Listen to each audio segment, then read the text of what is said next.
Hi viewers, welcome to my channel. நாம் இன்னைக்கு நம்ம சேனலில் ஒரு சூப்பரான புளிச்சக்கீரை கடையில் எப்படி செய்யுதுன்னு பார்க்க போகிறோம். சூடான சாதத்தில் இந்த கீரையை சேர்த்து நல்லெண்ணெய் ஊற்றி பிசைஞ்சு சாப்பிட்டா அவ்வளவு சுவையாக இருக்குங்க.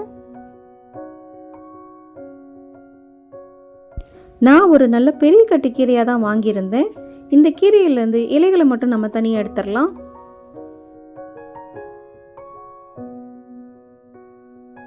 கீரையை எப்பயுமே பார்த்தீங்கன்னா அதை நம்ம க்ளீன் பண்ணுற ப்ராசஸ் தான் கொஞ்சம் டைம் எடுக்கும். மற்றபடி சமைக்கிறது ரொம்ப குயிக்காக முடிச்சிடலாம்.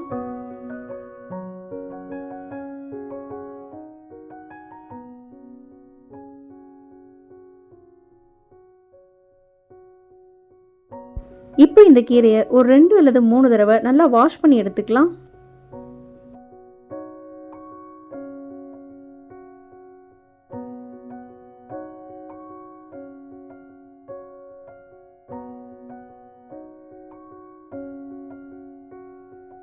கீரையை நல்லா கழுவி க்ளீன் பண்ணி எடுத்தாச்சு. இப்போ இந்த கீரையை நல்ல சூடான தண்ணியில் போட்டு அப்படியே கொஞ்சம் நேரம் விட்டுடலாம்.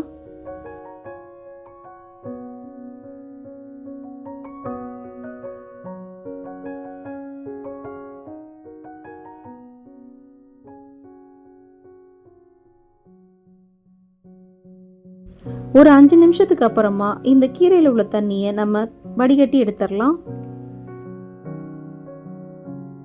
இந்த கீரையில் புளிப்புத்தன்மை ரொம்பவே அதிகமாக இருக்கும். நாம் இப்படி பண்ணுறதுனால புளிச்சக்கீரையில் இருக்க புளிப்பு கொஞ்சம் குறையும். தண்ணியை நல்லா ஃபில்டர் பண்ணி எடுத்தாச்சு. இப்போ இந்த கீரைக்கு தேவையான அளவு சின்ன வெங்காயத்தை நம்ம சேர்த்துக்கலாம். சின்ன வெங்காயம் எந்த அளவுக்கு சேர்க்குறோமோ அந்த அளவுக்கு சுவை அதிகமாக இருக்கும். இது கூடவே 10 பல்லு பூண்டு, காரத்துக்கு ஏற்ற மாதிரி காஞ்ச மிளகாவை சேர்த்து கொஞ்சம் மஞ்சள் தூளும் சேர்த்துக்கலாம்.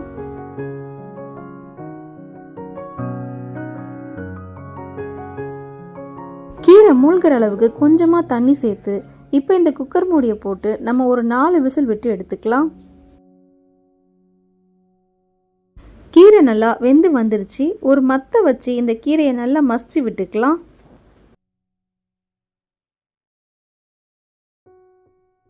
தேவையான அளவு உப்பும் சேர்த்து நல்லா மசிச்சு விட்டுக்கோங்க.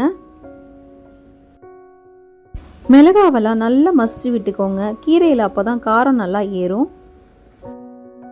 இது அப்படியே ஒரு மிக்ஸி ஜாருக்கு ட்ரான்ஸ்ஃபர் பண்ணி ஒரு பல்ஸில் வச்சு கூட நம்ம அரைச்சி எடுத்துக்கலாம். எல்லாருக்கும் பிடித்தமான ஒரு சுவையான புளிச்சக்கீரை கடையல் ரெடி. இந்த வீடியோ பிடிச்சிருந்தா லைக் பண்ணுங்க, கமெண்ட் பண்ணுங்க, ஷேர் பண்ணுங்க, சப்ஸ்கிரைப் பண்ணுங்க, சைடில் இருக்க பெல் ஐக்கானை ப்ரெஸ் பண்ணுங்க. உங்களோட சப்போர்ட்டை எனக்கு தொடர்ந்து கொடுங்க. மீண்டும் இன்னொரு வீடியோவில் சந்திக்கலாம். Thank you all.